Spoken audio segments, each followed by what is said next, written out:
में मेरिट और non merit दोनों स्टूडेंट्स आए हुए हैं शिक्षक बहाली के। स्टेट 2019 का जो बहाली था और सरकार का जो रवैया इस बीच में रहा, बिहार में 3 लाख के आसपास टीचर्स के पोस्ट खाली हैं, लेकिन 37,000 बहाली करने में सरकार जिस तरह से पानी पानी हो गई, ये दिखा रहा है कि बिहार की शिक्षा व्यवस्था आज किस तरह के लोगों के हाथों में है। 12 मार्च को जो रिजल्ट आया है, उस रिजल्ट में कई तरह की खामियां हैं। हम लोगों ने डिस्कस करके एक नतीजा पर हम लोग पहुंचने की अभी कोशिश कर रहे हैं। एक तो खामी है कि उस रिजल्ट को अनाउंस करने में सरकार ने कैटेगरी वाइज और सब्जेक्ट वाइज कोई कट ऑफ का अनाउंसमेंट नहीं किया। कितना लोग लाने वाले इसमें आए हुए हैं इसका कोई जिक्र नहीं किया, और सरकार ने वो संख्या 24,599 बताया, जो कि सीट से कम था। तो कायदे से अगर ये सच था तो सरकार को उसी के बाद ज्वाइनिंग देना चाहिए था विज्ञप्ति के मुताबिक। लेकिन सरकार जो नई लिस्ट लाई है 21 तारीख को, मेरिट का जो लिस्ट लाई है, हम देख रहे हैं कि उस मेरिट के लिस्ट में क्वालिफाइंग नंबर से सिर्फ एक संख्या कम हुआ है सरकार का दिया हुआ जो आंकड़ा था उसके मुताबिक। जबकि हम देख रहे हैं कि बड़ी संख्या में लोग जो क्वालिफाइंग में थे वो मेरिट में नहीं आए। तो एक तो मेरिट लिस्ट पे ये बड़ा सवाल हम लोग का है। दूसरा सवाल मेरिट पे है कि मेरिट जो बना, उसके बनने के बाद भी कई सारे सब्जेक्ट्स का सीट खाली है, जबकि क्वालिफाइंग स्टूडेंट्स ऐसे बहुत सारे लोग हैं जो मेरिट में नहीं आ सके उसी सब्जेक्ट में, जबकि सीट खाली है। ये विज्ञप्ति के खिलाफ हुआ। दूसरा पॉइंट है कि उसमें आरक्षण को फुलफिल नहीं किया गया। न तो 12 तारीख के रिजल्ट में आरक्षण का कोई जिक्र हुआ, खास करके लड़कियों को जो 4% का आरक्षण, 35% का आरक्षण चाहिए था, और क्वालिफाइंग क्राइटेरिया के लिए, एलिजिबिलिटी क्राइटेरिया में जो उनको रिलैक्सेशन चाहिए था, वो सरकार ने नहीं दिया।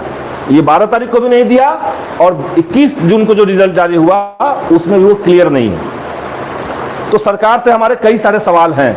जो फिजिकली चैलेंज स्टूडेंट्स हैं, पीएच स्टूडेंट जो हैं, उनको भी 4% आरक्षण इसमें नहीं दिया गया है। सरकार से इस पूरे प्रणाली, इस पूरे बहाली प्रक्रिया में कई लेवल पे गड़बड़ियां हुई हैं। इसलिए हम लोग मांग कर रहे हैं सरकार से कि पहले तो ये गड़बड़ी कैसे हुई इसका उच्च स्तरीय सरकार जांच कराए। इसके बाद हमारी मांग है कि सरकार इन गड़बड़ियों को ठीक करे। जैसे 12 तारीख को जो क्वालिफाइंग लिस्ट आया है, उसको सरकार फाइनल रूप से एक बार जारी करे, कैटेगरी वाइज और सब्जेक्ट वाइज। ठीक, चूंकि सरकार ने कह दिया है कि जो लोग भी क्वालिफाइंग है उनकी नौकरी पक्की समझी जाए, और ये एक व्यक्ति के कान में कहा हुआ बात नहीं, ये पब्लिक में, प्रेस कॉन्फ्रेंस में, प्रेस रिलीज में, और सोशल मीडिया, जो सरकार के आधिकारिक सोशल मीडिया होते हैं, उन तमाम प्लेटफॉर्म पे सरकार ने इसको रिलीज किया। इसलिए हमारी मांग है कि अब उन छात्रों को जो क्वालिफाइंग किए उनको नाराज आप नहीं कर सकते हैं, आप उनको जगह दीजिए, इसके लिए सीट आप बढ़ाइए। अगर सरकार सीट बढ़ा करके सब लोगों को ज्वाइनिंग देती है एक साथ, तो ये अच्छी बात है, तब भी ये जांच होता रहेगा। अगर सरकार इसको करने में सक्षम नहीं है, कोई टेक्निकल दिक्कत बता रही है, तब हमारी मांग ये है कि आप क्वालिफाइंग को में जो गड़बड़ी हुई है उसको कैटेगरी वाइज और सब्जेक्ट वाइज फाइनल कीजिए, लिस्ट जारी कीजिए, और उसके बाद जो मेरिट लिस्ट पे सवाल आया है उस मेरिट लिस्ट को दोबारा से रीचेक कीजिए, जांच कीजिए। जो लोग गलत तरीके से मेरिट में हैं उनको बाहर निकालिए, और फिर आप सीट के मुताबिक आप नियुक्ति दीजिए। हम लोग किसी भी हालत में बिहार में अब नियोजन नहीं चाहते हैं।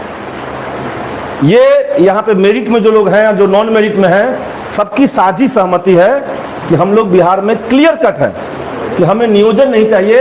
बिहार की शिक्षा व्यवस्था को दुरुस्त करना यहाँ बैठे हुए सारे लोगों का एक उद्देश्य है।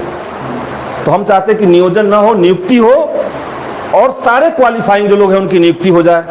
सरकार के पास सीट्स की कमी नहीं है। अगर आप 10 गलतियां कर सकते हैं, एक बहाली में आप 10 गलतियां कर सकते हैं, तो उस 10 गलती को ठीक करने के लिए आप एक जगह पे नियम में थोड़ा सा बदलाव भी कर सकते हैं।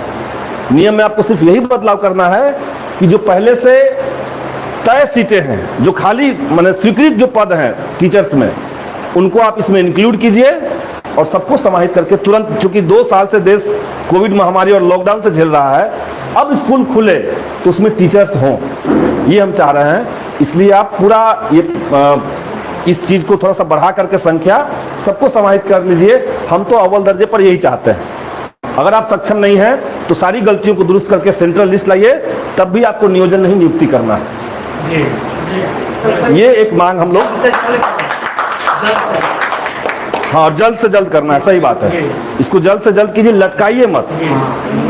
तो सामने आया सर वो वाला जिससे जांच चल रहा है, 94,000 लोगों को अपना मेडिकल नहीं मिला है। नियोजन में दसियों दिक्कतें हैं, दसियों दिक्कतें हैं। एग्जाम्पल तो बताया, अभी मैंने करंट स्टूडेंट हूँ, मैं पढ़ा सकता बच्चों को, लेकिन जब मुझे 10 साल बाद नौकरी देगा तो मैं क्या पढ़ाऊंगा, क्योंकि मैं तो नहीं। और वही हुआ है बिहार में, वही हुआ है। तो बिहार तो एक मिनट, अब हमको ऐसे लोग बताइए जो इस पूरे चीज को फॉर्मुलेट करने में मेरा थोड़ा सा मदद कर दे। कुछ लोग ऐसे बताइए, इसको हम कंप्यूटर पर जाकर के टाइप करेंगे, एक ड्राफ्ट बनाएंगे, कुछ साथियों से एक बार फाइनल करेक्शन करवा लेंगे, दिखा लेंगे, और उसका एक लेटर बना करके हम शिक्षा मंत्री से मिलने की कोशिश कर रहे हैं फिर से। चूंकि शिक्षा मंत्री का जो रवैया है, भले ही मुस्कुरा करके बात करते हैं, लेकिन वो बहुत गोल गोल बात, जिलेबी टाइप से बात करते हैं, और जो तय करते हैं उसी पॉइंट पे बात करते हैं। आप कहिएगा आम, उस इमली कहते रहेंगे, आपकी बात पे आएंगे ही नहीं। जैसे पिछली बार जब हम लोग बात करने गए तो हमने शिक्षा मंत्री को कहा कि ये जो लोग क्वालिफाइंग थे, अगर सीट से कम था तो इनका ज्वाइनिंग करवा दीजिए। बोला हाँ हाँ एकदम हम करवा देंगे, उसके लिए तो हम तैयार ही हैं, सबका नियोजन करवा देंगे। हमने कहा ज्वाइनिंग ना, नियुक्ति ना। तो बोले देखिए देखिए आप गलत शब्द यूज कर रहे हैं, हमको कहा। तो ये जो दिक्कत उनका है, ये आप समझिए कि आने वाले समय में बिहार में जो शिक्षक अभ्यर्थी हैं, शायद उनके पास एकमात्र विकल्प बनेगा कि वो मजबूत आंदोलन इस सरकार के सामने करें। मतलब पढ़ाने के लिए भी, शिक्षा को बेहतर बनाने के लिए भी हमको लड़ना पड़ेगा। बिहार की अभी ये स्थिति है, तो लड़ने के लिए हम लोग सब तैयार हैं, है ना।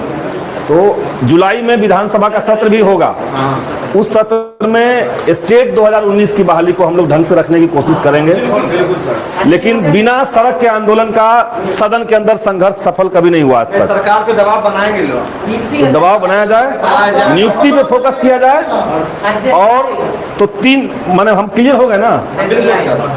12 तारीख पे सवाल उठेगा, 21 तारीख वाले पे सवाल उठेगा, दोनों सवाल उठा करके सरकार को कटघरे में खड़ा करना है, और तब अपना डिमांड स्टेप बाय स्टेप दे देना है। पहला डिमांड यही कर देना हम लोग को कि आप सबको दीजिए सीट, सबको आपने आशा जगा दिया है। लोगों की शादियां तय हो गई उस आधार पे, शादियां तय हो गई, अब शादी उसका टूट जाएगा। तो एक सीट बढ़ाइए, आपके पास पहले से सीट है, स्वीकृत सीट है, आप बढ़ाइए, उसको शामिल कर लीजिए। अगर नहीं कर सकते तो सबको सजा दीजिए जो ये लोग किया धांधली, और फिर आप नियुक्ति ही करवाइए। तो ये एक साझा सहमति हम लोग यहाँ से लेकर के भी